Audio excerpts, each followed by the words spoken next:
زکوٰۃ دی جائے تو دل خوش کر کے دی جائے۔ خود میرے آقا صلی اللہ تعالیٰ علیہ وسلم کا یہ طریقہ تھا۔ حضرت عبداللہ ابن عباس رضی اللہ تعالیٰ عنہ بیان کرتے ہیں کہ اللہ کے رسول صلی اللہ تعالیٰ علیہ وسلم ویسے بھی بہت بڑے سخی تھے،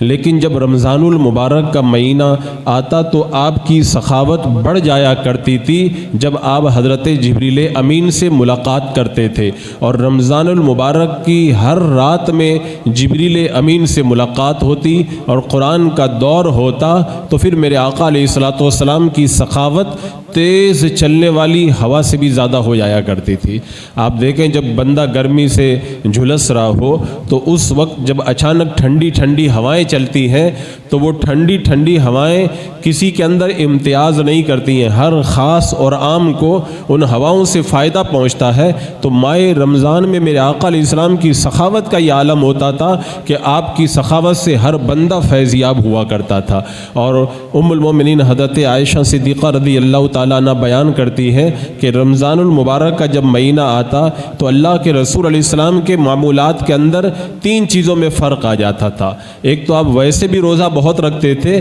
لیکن ماہ رمضان المبارک کے اندر پورا مہینہ روزہ رکھتے تھے۔ یہ آپ کا جو ہے وہ پہلا فرق اس مہینے کے اندر پیش آیا کرتا تھا۔ اور اس کے بعد میں دوسری چیز، آپ ویسے بھی قرآن کی بہت تلاوت کرتے، لیکن جب رمضان المبارک کا مہینہ آتا تو اور بھی زیادہ قرآن کی تلاوت فرماتے۔ اور تیسری چیز، آپ ویسے بھی بہت سخاوت کرتے تھے، لیکن جب رمضان المبارک کا مہینہ آتا تو آپ کی سخاوت میں اور اضافہ ہو جایا کرتا تھا۔ تو زکوٰۃ دیتے وقت میں یا صدقہ و خیرات کرتے وقت میں اس بات کا خیال رکھیں کہ آپ جو بھی صدقہ و خیرات کریں یا زکوٰۃ دیں تو خوش دلی کے ساتھ میں دیں، دل چھوٹا کر کے نہ دیں۔ یہ دوسری بات ہے، اس کا بھی خیال رکھیں کہ دیتے وقت میں دل چھوٹا نہیں ہونا چاہیے۔ کچھ لوگ دل چھوٹا کر لیتے ہیں اور سوچنے لگ جاتے ہیں کہ میں اتنا دوں اتنا دوں، یہ ہوگا وہ ہوگا، پتہ نہیں کیسے کیسے وسوسے ان کے دماغ کے اندر آیا کرتے ہیں۔ حالانکہ زکوٰۃ دیتے وقت میں بندے کو دل بڑا رکھنا چاہیے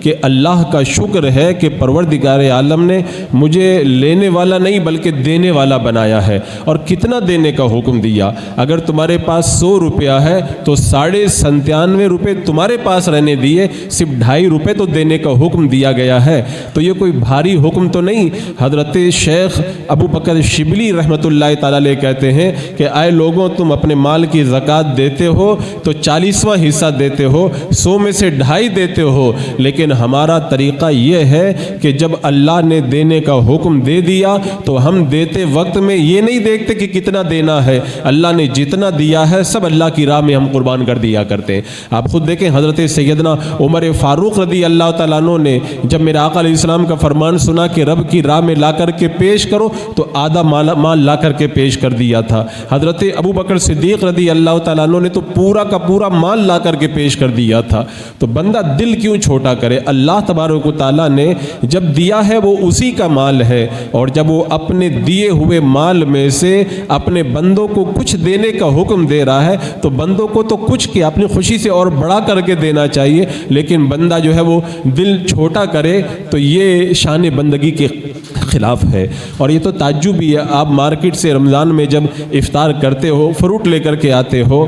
تو آپ تربوزہ لاتے ہو اور 100 روپے کا تربوزہ لے کر کے آئے، کیا پورا تربوزہ آپ کھا جاتے ہو؟ اوپر والا چھلکا بھی پھینک دیتے ہو، اور اس کے اور دوسرے جو نہیں کھانے والے اجزاء ہیں ان کو تم پھینک دیا کرتے ہو۔ تو کیا تمہارا دل چھوٹا ہو جاتا ہے کہ میں نے 100 روپیہ خرچ کیا تھا، میں نے 70 روپے کا تو کھایا اور 30 روپے کا مجھے پھینکنا پڑ رہا ہے؟ آپ اپنا دل نہیں چھوٹا کرتے جب کچرے کے اندر چھلکا پھینکنے جاتے ہو؟ کیوں نہیں دل چھوٹا کرتے؟ آپ کو معلوم ہے کہ میں نے جو پیسہ دیا تھا کھانے کی چیز میں نے کھا لی، اور جو پھینکنے کی چیز تھی وہ میں نے پھینک دی، کیونکہ وہ میرے لیے مناسب نہیں تھی، وہ نقصان پہنچانے والی تھی۔ تو اللہ کے رسول علیہ الصلوۃ والسلام نے ارشاد فرمایا کہ تم اپنے مالوں کی زکوٰۃ ادا کر کے اپنے مالوں کو پاک کر لو اور اپنے آپ کو بھی پاک کر لو۔ تو ہم جب اپنے مال کی زکوٰۃ ادا کرتے ہیں تو مال کا میل ہی تو نکالتے ہیں۔ تو جب اگر ہم پھل کا چھلکا پھینک دیں تو ہمیں کوئی تکلیف نہیں ہوتی ہے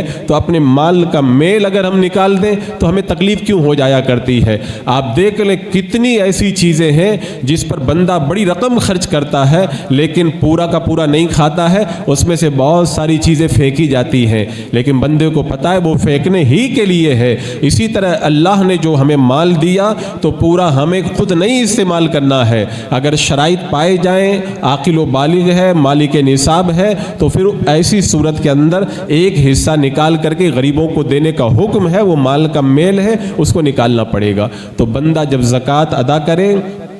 تو اپنا دل چھوٹا نہ کرے۔ تیسری بات اس بات کا خیال رکھے کہ جب زکوٰۃ دے تو دماغ میں یہ وسوسہ نہیں آنا چاہیے کہ جو میں مال کی زکوٰۃ ادا کر رہا ہوں یا صدقہ و خیرات میں کر رہا ہوں تو میرا مال کم ہو جائے گا۔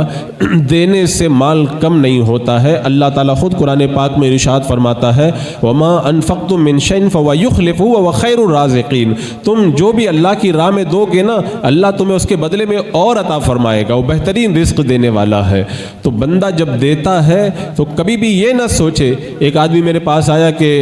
میرے مال کا حساب بتا دیجئے کہ مجھے کتنی زکوٰۃ ادا کرنا ہے۔ اس نے جب اپنے مال کا ذکر کیا تو میں نے بتایا کہ اتنے روپے تمہیں تمہارے مال میں سے زکوٰۃ کے طور پر ادا کرنے، تو مجھے سے کہنے لگا کہ تب تو میرا مال کافی کم ہو جائے گا۔ تو یہ بندے کا بہت غلط وسوسہ ہے کہ دینے سے مال کم ہوتا ہے۔ جس طرح جو نباتات کے ماہرین ہیں، پیڑ پودوں کے ماہرین ہیں، وہ جانتے ہیں کہ وقتاً فوقتاً اپنے پیڑ پودوں سے ہمیں اتنی کٹائی کرنا ضروری ہے، اگر ہم یہ کٹائی نہیں کریں گے تو پھر ہمارے درخت مرجھا جائیں گے، ہماری کھیتی خراب ہو جائے گی۔ اور جو نادان ہوتا ہے وہ کہتا ہے میں کٹنگ نہیں کروں گا، نہیں تو جو ہے وہ میری کھیتی میں سے کم ہو جائے گا۔ تو یہ اس کی نادانی ہے۔ دانا جانتا ہے کہ کاٹنا ضروری ہے، نہیں تو پورا کھیت تباہ ہو جائے گا۔ تو اللہ تبارک و تعالیٰ نے جو تمہیں مال دیا اس میں سے کچھ کٹنگ کرنے والی چیزیں بھی ہیں، اگر ان کو کاٹ کر کے الگ نہیں کرو گے،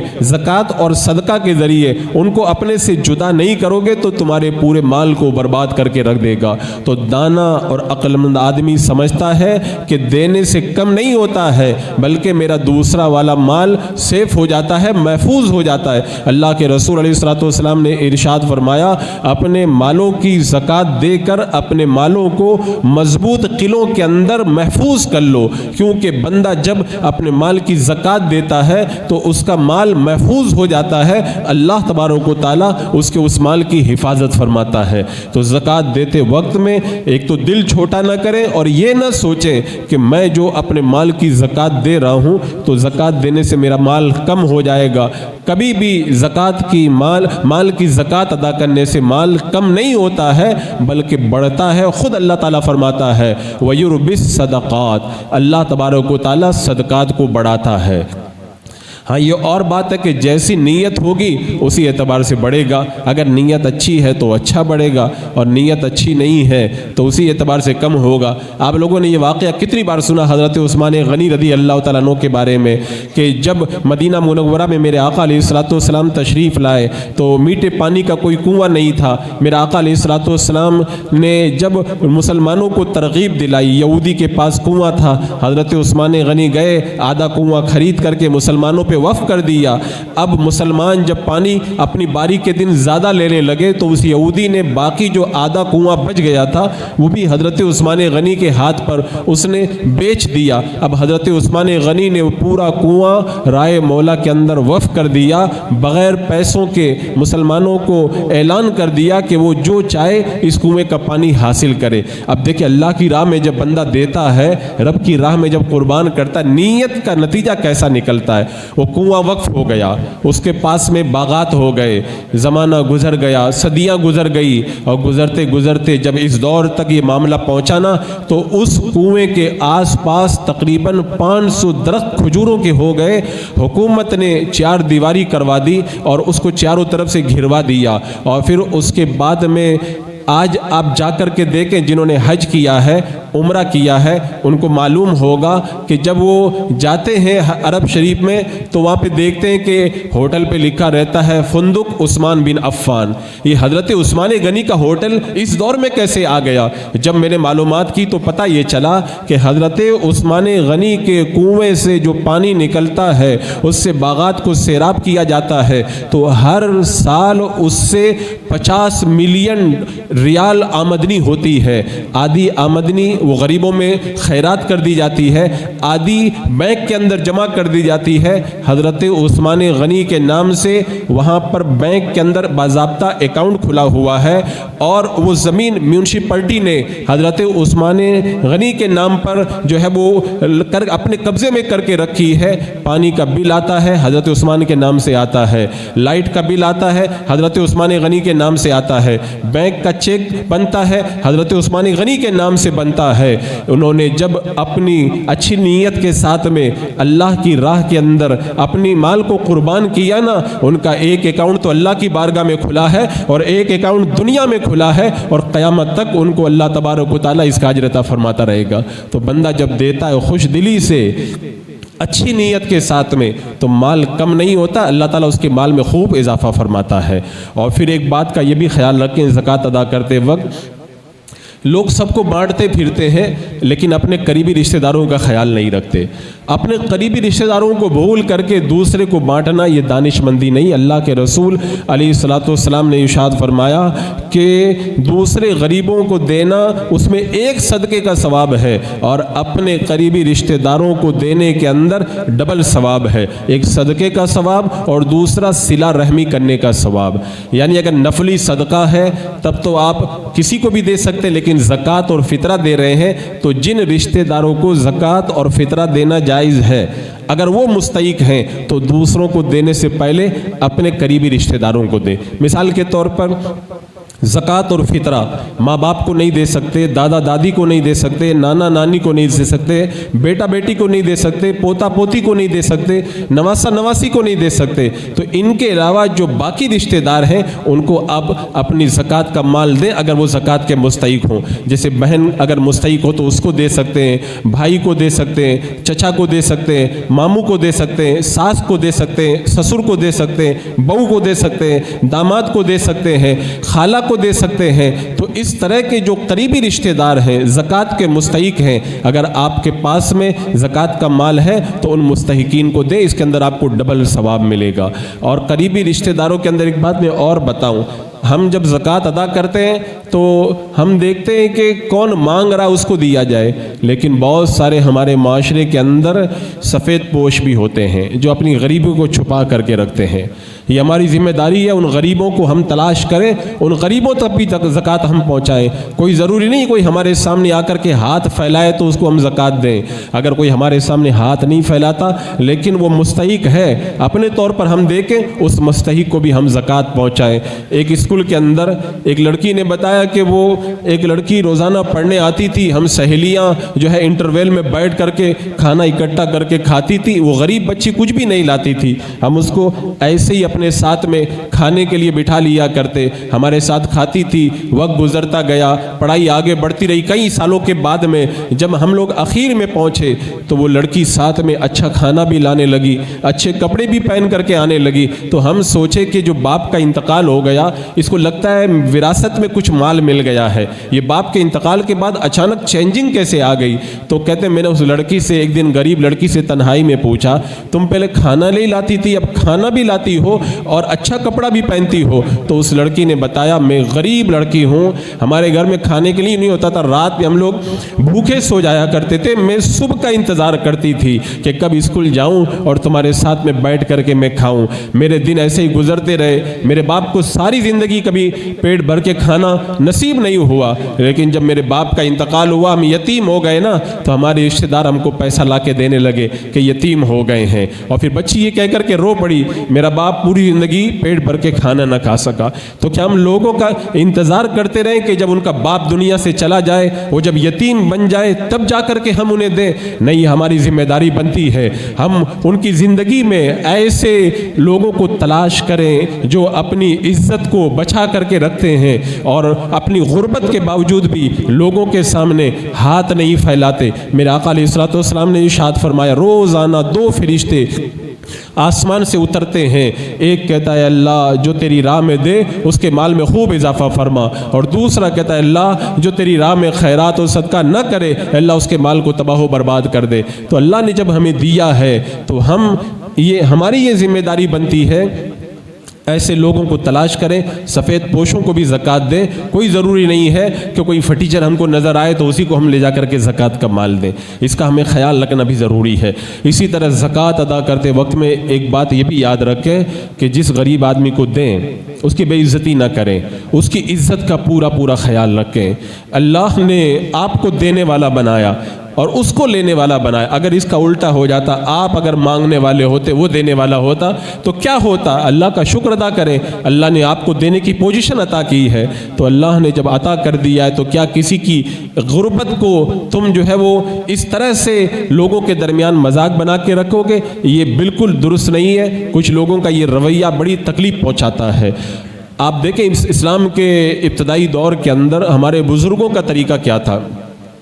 پیسہ لیتے تھے زکوٰۃ یا صدقہ کا، رات میں جاتے تھے، اندھیرا ہوتا تھا اور مکان کے اندر دیوار سے پھینک کر کے آ جاتے تھے۔ دینے والے کو بھی نہیں پتہ رہتا تھا کہ میں نے کس جو ہے وہ غریب کے مکان کے اندر پیسہ ڈالا ہے، اور لینے والے غریب کو بھی نہیں پتہ رہتا تھا کہ کون پیسہ دے کے چلا گیا ہے۔ وہ دن میں معلوم کرتے تھے کہ غریب کا مکان ہے اور رات میں لے جا کر کے پیسہ وہاں پہ ڈال کے آ جاتے تھے۔ ساری زندگی انہوں نے اس طرح غریبوں کی عزت کا خیال رکھا، اور ابھی زیادہ دن نہیں گزرے ہیں خلافت عثمانیہ کے زمانے میں، ابھی 100 سال کا زمانہ گزرا ہے خلافت کو ختم ہوئے۔ خلافت عثمانیہ کے زمانے میں ترکی کے لوگ جب رمضان المبارک کا مہینہ آتا تو گاؤں دیہات میں چلے جاتے، گاؤں دیہات میں جاتے، سبزی والوں کے پاس جاتے، فروٹ والوں کے پاس جاتے، کرانے کی دکان پر جاتے، اور ان دکانوں پر جا کر کے حساب کا رجسٹر مانگتے۔ رجسٹر میں دیکھتے کہ کون کون آدمی اپنی غربت کی وجہ سے پیسہ نہیں ادا کر سکا اور ادار لینا بند کر دیا ہے، اب ادار لینے کی طاقت نہیں ہے۔ وہ پورا حساب کرتے اور حساب کرنے کے بعد میں اس کا پورا پیسہ ادا کر دیتے، سبزی والے کو پیسہ دیتے، کرانے والے کو پیسہ دیتے۔ جب سارا حساب دے دیتے اس کے بعد میں رجسٹر سے اس کاغذ کو پھاڑ کر کے پھینک دیتے۔ اس دکاندار سے لے کر اس غریب آدمی تک جو ادار لے کے جاتا تھا، کسی کو نہیں پتہ رہتا تھا کہ میرا قرضہ کس نے ادا کیا ہے۔ یہاں تک کہ جو قرضہ ادا کرتا تھا اس کو بھی نہیں معلوم ہوتا تھا کہ میں نے کس کا قرضہ ادا کیا ہے۔ یعنی اس قدر غریبوں کی عزت کو پردے میں رکھتے ہوئے وہ صدقہ و خیرات کرتے، اور اس طرح جو ہے وہ لوگوں کے قرضوں کو ادا کرنے کا اہتمام کرتے تھے۔ آج ہم کسی غریب کی غربت کا تماشا بنا کر کے کیوں خوش ہو جاتے ہیں؟ خدا نہ کرے کل وہی دن کل ہمارے ساتھ آ جائے تو۔ لہذا جب بھی زکوٰۃ صدقہ ادا کریں تو اس بات کا خیال رکھیں کہ غریبوں کی عزت محفوظ رہے۔ ایک چیز کا اور زکوٰۃ ادا کرتے وقت میں خیال رکھنا ضروری ہے کہ جب آپ زکوٰۃ ادا کریں تو ہر مانگنے والے کو بھی زکوٰۃ نہیں دینا چاہیے، کیونکہ مانگنے والوں میں کوئی ضروری نہیں ہے کہ فقیر ہی ہو، مانگنے والوں کے اندر کروڑپتی لوگ بھی ہوا کرتے ہیں۔ بہت سارے ایسے لوگ رہتے جنہوں نے اس کو اپنا دھندا بنا لیا ہے، وہ اس کو اپنا پیشہ بنا چکے ہیں۔ میں دیکھتا ہوں کہ آج کل باضابطہ طور پر مائک لے کر کے گلیوں کے اندر گھومتے ہیں اور پوری روداد سناتے ہیں، اور اتنا پیسہ جمع کر کے لے جاتے ہیں کہ پھر وہ سارا سال آرام سے بیٹھ کر کے کھائیں، حالانکہ اس سے پہلے سے ان کے پاس میں مال ہوتا ہے۔ حالانکہ شریعت کا حکم کیا ہے کہ اگر کوئی مانگنے والا مالدار ہے، یعنی 52.5 تولہ چاندی ضروریات کے علاوہ اس کے پاس میں ہے، 50,000 کی مالیت ہے، اس کو زکوٰۃ دیں گے تو زکوٰۃ ادا نہیں ہوگی، چاہے وہ فقیر ہی بن کر کے آ جائے۔ ہاں، اگر کوئی فقیر ہے، اس کے پاس میں نصاب کے برابر مال نہیں ہے لیکن کمانے کی طاقت رکھتا ہے، تو ایسے کو دینا جائز نہیں، اس کا مانگنا حرام ہے، اس کو مانگنا جائز نہیں، لیکن دے گے تو زکوٰۃ ادا ہو جائے گی کیونکہ وہ مالک نصاب نہیں ہے۔ اور اگر کوئی مالک نصاب بھی نہیں ہے، کمانے کی طاقت بھی نہیں ہے، ان کو مانگنا بھی جائز ہے اور ان کو دینا بھی جائز ہے۔ آپ دیکھیں کیسے ایک صاحب بتانے لگے کہ رمضان المبارک کا مہینہ آتا ہے، بار بار کوئی آ کے دروازہ کھٹکھٹاتا ہے، کھولو تو مانگنے والا کوئی کھڑا رہتا ہے، کوئی مانگنے والی عورت کھڑی رہتی ہے۔ تو بولے ایک دن میں نے ٹرائی کرنے کے لیے مانگنے والے سے کہا کہ ایسا کریں، آپ مانگیں نہیں، میری دکان پہ چلیں، آپ تھوڑی دیر میرا کام کریں، میں آپ کو 200 روپیہ دے دوں گا۔ تو وہ کہنے لگا کہ میں کام کرنے والا لگتا ہوں آپ کو؟ یعنی کام کرنا ان کے لیے بے عزتی ہے اور مانگ کے کھانا ان کے لیے بڑی عزت کی بات ہے۔ آپ کہتے میں نے ایک دن اور ٹرائی کر کے دیکھا، ایک میں نے فقیر کو کہہ دیا تم میرے یہاں تھوڑی دیر کام کرو، 500 روپیہ دوں گا۔ بولے نہیں میں کام نہیں کر پاؤں گا۔ تب ایسے لوگوں کو آپ زکوٰۃ دیں گے تو ان کی حوصلہ افزائی ہوگی اور وہ کمانا کھانا چھوڑ دیں گے اور اسی کو پیشہ بنائیں گے۔ ایک صاحب بتانے لگے کہ میری فینسی کپڑوں کی دکان ہے، میری دکان پر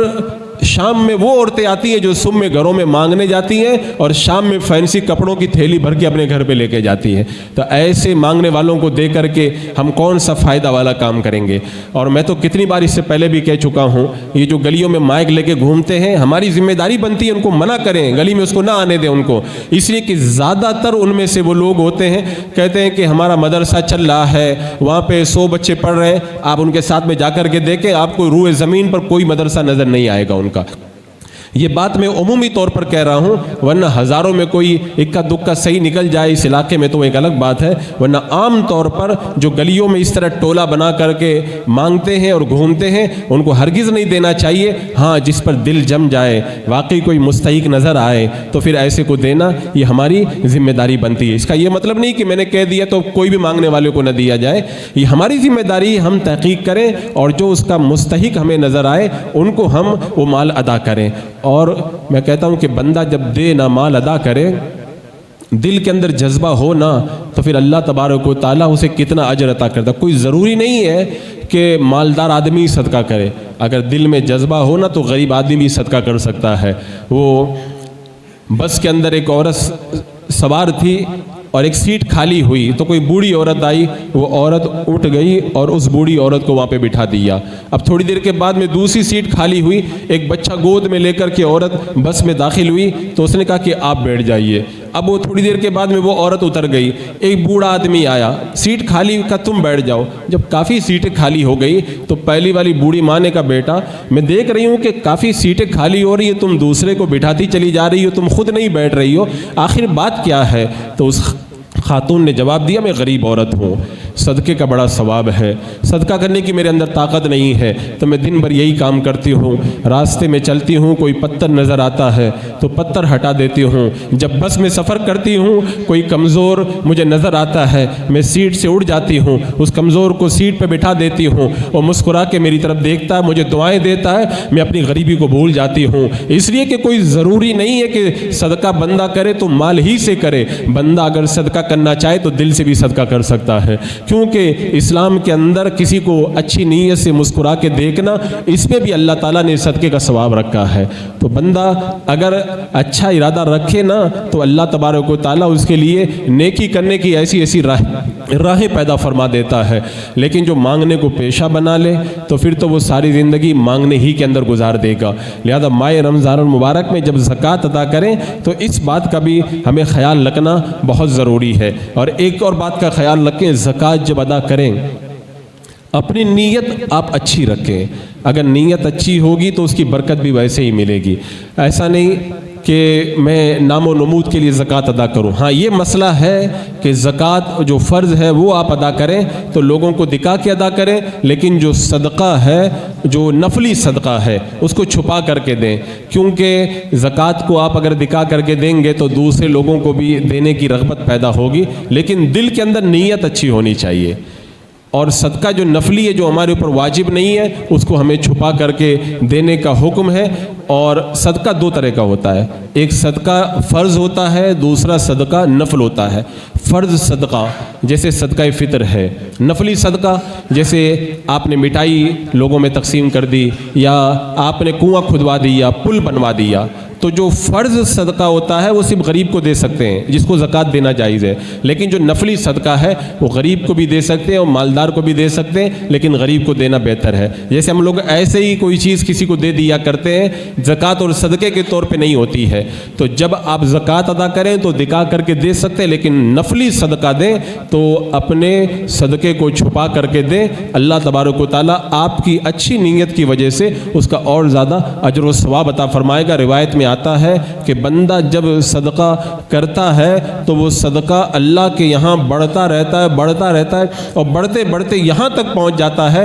چند کھرمے احد پہاڑ کے برابر ہو جاتے ہیں۔ اللہ تعالیٰ اتنا اجر و ثواب اس کا عطا فرماتا ہے۔ تو بندہ زکوٰۃ ادا کرے تو ان باتوں کا خیال رکھے۔ اور بھی بہت ساری باتیں ہیں لیکن دوسری جماعت کی وجہ سے وقت مختصر ہے، انشاءاللہ ان کو پھر کسی موقع پہ رکھوں گا۔ یہ چند باتیں میں نے اپنے طور پر جو محسوس کی انہیں آپ کے سامنے میں نے رکھا کہ خوش دلی سے صدقہ دیا جائے، زکوٰۃ و صدقہ دیتے وقت میں دل چھوٹا نہ کریں، مال کے کم ہونے کا وسوسہ اپنے دل کے اندر نہ پالیں، اپنے قریبی جو مستحق رشتہ دار ہیں ان کا بھی خیال رکھیں، اور جو سفید پوش ہیں ان کو بھی ڈھونڈ کر کے دیں، اور جب دیں تو ہر مانگنے والے کو نہ دیں، تحقیق کرنے کے بعد میں جو مستحق ہے اسی کو دیں، اور دیتے وقت میں غریب کی عزت کا خیال رکھیں۔ اور اگر کسی کے پاس دینے کے لیے کوئی مال نہیں ہے، اللہ نے دل دیا ہے نا، تو وہ نیکی کر کے بھی آپ صدقہ کرنے کی کوشش کریں، اور اللہ تبارک و تعالیٰ کی بارگاہ میں دعا کریں کہ اللہ تعالیٰ آپ کا یہ صدقہ اپنی بارگاہ میں قبول فرما لے۔